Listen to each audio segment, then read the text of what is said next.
In an attempt to take a cute thumbnail, there are now books all over the floor, so we should just get into this video.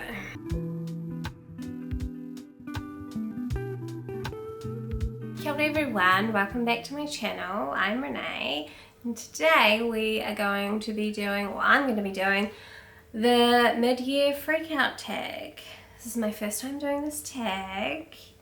I've got all my answers prepared because that's how much of a studious booktuber I am. I just didn't want to miss out on anything. I didn't want any book that I've read this year to not get proper consideration. So I had to prepare my answers beforehand.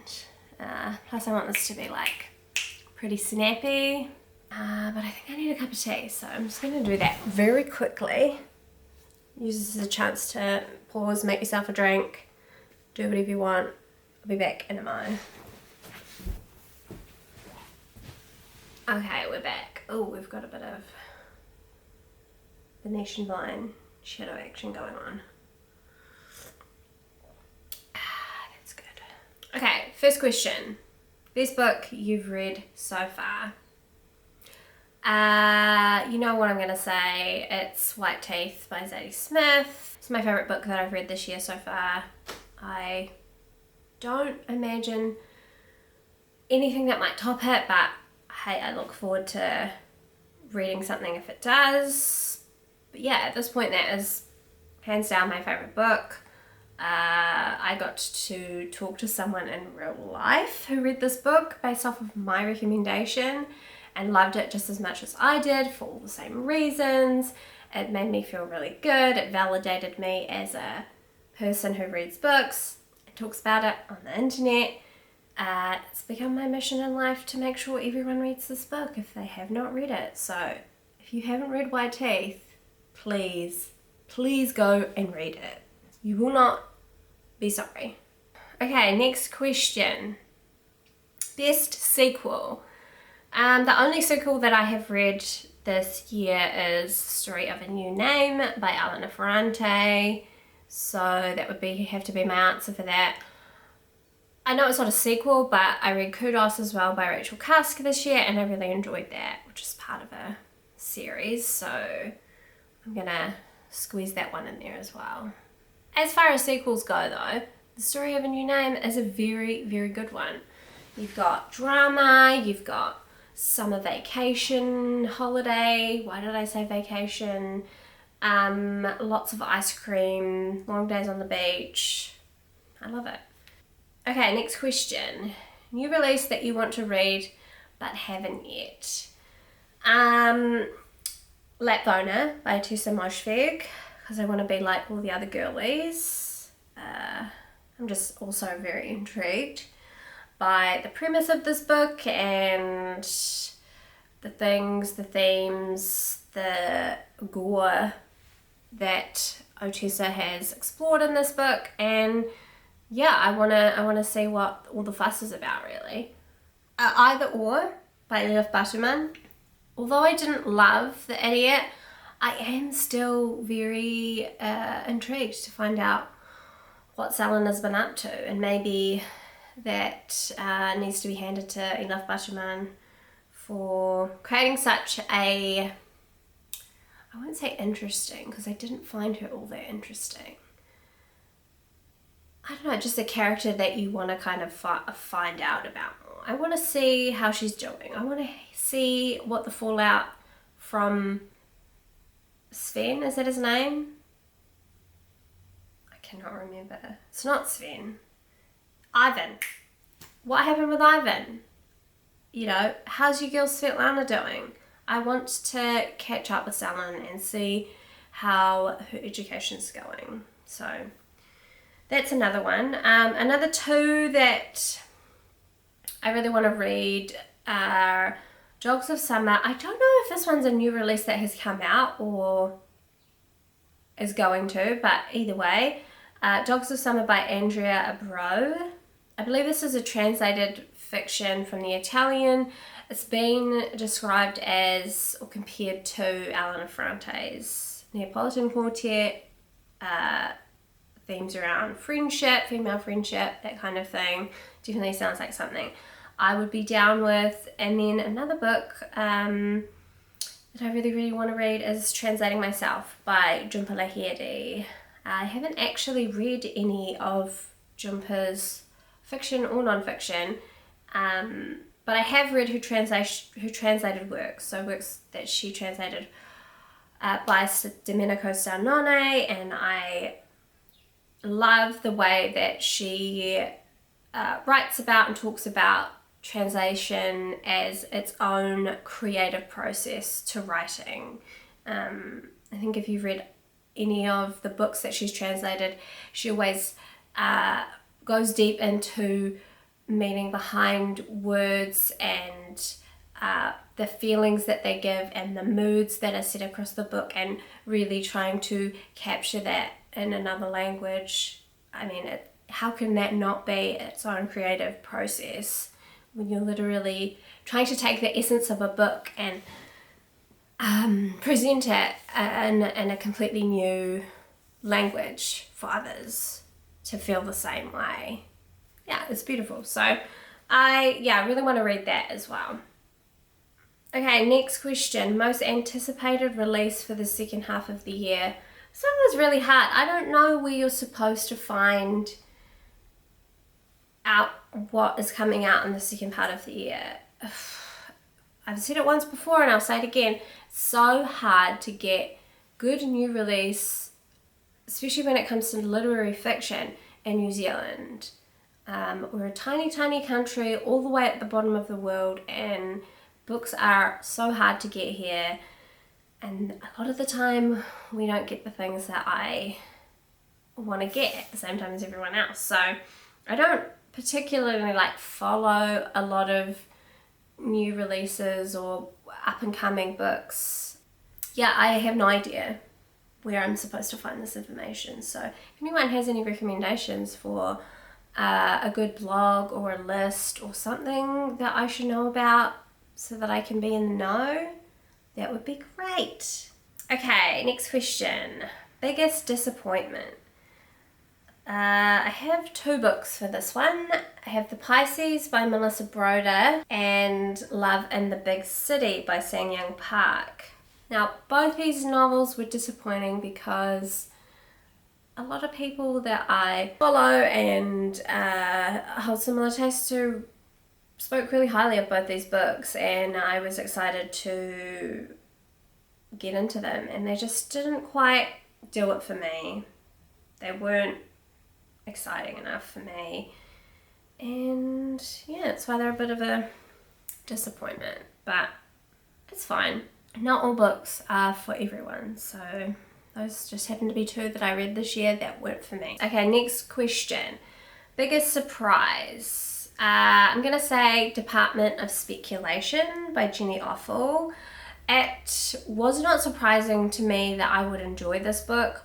What surprised me about this book was how much Jenny Offal was able to pack into this tiny, slim little novel with these fragmentary thoughts and sentences in order to really invest us into these characters, this couple who were struggling through their marriage, and just the mood and all the right details that it was able to convey in order for us to become invested in them. That absolutely blew my mind. The economy of words in this book, nothing is wasted. Every single last word is so impactful and so precise in the feelings that it conjures up and the way that it made me feel towards the end. Yeah, absolutely loved it, and I was just not expecting a slim book to have such a massive impact, and so that is why it was the biggest surprise for me. Favorite new author. I feel like you have to have read a few books to know that they're a favorite. I don't really have anyone who I've read a lot of books by this year apart from Elena Ferrante, and she's definitely a favorite. But I started to go with Sigrid Nunez. I read The Friend by her and absolutely loved it. And from what I hear from others who have read The Friend, loved it, and then gone on to read other works by Sigrid, and love those, I just have this feeling that I know that she's just going to become a favourite and someone that I keep going back to. I've also ordered the biography, or the biography that she's written about Susan Sontag, who I didn't know was her mother-in-law, which I find very interesting. The blurb was so good on the back, so I'm really excited to read that soon. Okay, next question. Newest fictional crush. This one was quite hard. I don't really read books that have characters that I think are crushable, but I kind of looked through everything I read and I thought of Aldo Carano, who is the neighbour in The Days of Abandonment. He's like an older musician guy, and he like does a really nice thing for the main character in that book at the end. Yeah, I don't know. He had like hero vibes in that book, so I guess that would be my answer. It was really hard. I don't know. I feel like I needed more time to think about that one, but it was quite hard to think of characters. I should have said this. Okay, I'm going to change my answer. I'm going to combine this question with the next one. The next question is newest favourite character. For this one I put Svetlana from The Idiot. She is also someone that I could crush on. She's funny. She's like the goofy, charismatic sidekick to the main character. Yeah, she was one of my favourite things about The Idiot, and I can't wait to find out what she's been up to in either or. And yeah, she's definitely someone that I would crush on. I think I did, probably. Yeah, Svetlana. Svetlana for both those answers. Next question. Book that made you cry. I don't really cry when I read books.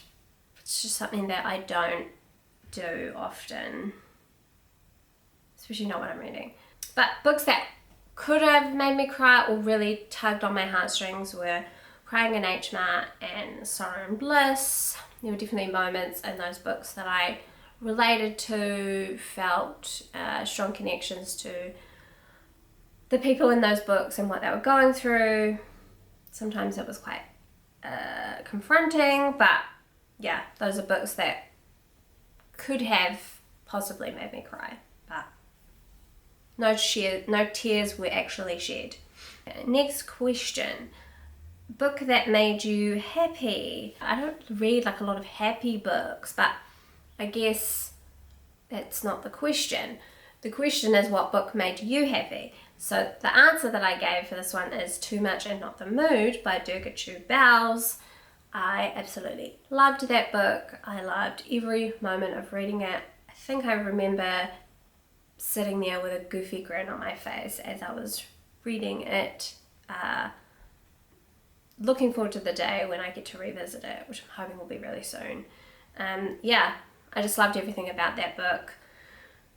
The way she wrote, how generous she was with her everything, this whole idea of not wanting to edit herself down in order to please the writer, and yet she did the complete opposite to that and pleased me immensely. Oh, I just spat. But yeah, I was just felt really grateful to be able to read that book, and it's definitely one of my favourites from this year, for sure. Favourite book to screen adaptation. So I've only watched one this year, and I watched it just the other day. That was The Lost Daughter. So The Lost Daughter book by Elena Ferrante was adapted into a film directed by Maggie Gyllenhaal, starring Olivia Colman and Dakota Johnson and Paul Mescal, and it was really good, and that's my answer. No, I really enjoyed it. I thought that it captured the mood of that book so perfectly. I think it added a lot more of the frustration that I think the character of Leda felt towards being a mother, and how much she struggled. Olivia Colman is perfect in that role. She just has a way of being able to act and make it seem so natural and so effortless that it doesn't feel like acting, and you feel like you're watching someone live their life, and it makes you feel uncomfortable, but in a good way. So yeah, I really, really thought it was top notch. Favorite post you've done this year?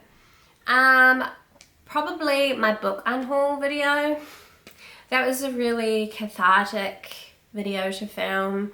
I love getting rid of books just as much as I love buying new books. Yeah, I really enjoyed that video. It didn't take a lot of effort to film it. I filmed it on the floor. I hardly had to edit it. It was great, nice and easy, wham bam. Thank you, ma'am. It's raining now. I'm so glad I made this tea. Okay, next question. Most beautiful book you've bought this year? I've got a few answers to this question. Top one has to be Pure Colour by Sheila Heti. That in my mind is just like perfect design, perfect translation of a title. I haven't read it yet, but I really want to very soon. But translation of a title into a cover, everything about it is just stunning, done by FSG. I think they do a lot of really good cover art for their books. I always end up loving anything they put out. And then a couple of others that I want to mention are Wool Gathering by Patti Smith. The New Directions soft cover is the one that I have. It's kind of like this beautiful, really low light clouds in the sky. It just has this really lightweight feeling to it. Very dreamy. Love it. That's done by New Directions, who is probably my other favourite publisher who do really good covers. And then another one that I really love is The Employees by Olga Raven, also done by New Directions. They just kill it every time. It's such a cool, kind of interesting art cover. I believe Olga Raven is an artist, or she works quite closely in collaboration with an artist, so that does not surprise me. And then also just anything that New Directions does for Clarice Lispector. They're always stunning. So, a few for you there, but all books that I think are beautiful that I've bought this year. Okay, final question is, what book do you need to read by the end of the year? For this one, I chose A Tree Grows in Brooklyn by Betty Smith for a couple of reasons. One, it was a book that was gifted to me by my friend Sophie last year for Christmas. We did a little book gift exchange and she bought me this book, which I've wanted to read ever since reading her review on it. I just feel like it's something that I want to read before the end of the year. And also, when we were sitting on the couch the other night, I said to Rupert, you should pick the next book I read. And it's one he chose, so I said I won't read it next, but I promise I will read it soon. So we're all done. We're all done with the mid-year freakout tag. Feels good to feel like we're halfway through the year, and also to stop and think about all the great books that I've already read so far this year, how many more I have to look forward to. It's so exciting. I just want to read all the books, all of them all at once. I would love to know, what book are you looking forward to reading or need to read this year for the rest of the year? Let me know in the comments. Let me know if you have any thoughts about any of the books that I mentioned and my answers, how you're going with your reading goals, if you've set any. Let me know in general how you've been, what you've been up to, all the things. Okay, thank you so much for watching. and I will see you next time. Ka kite.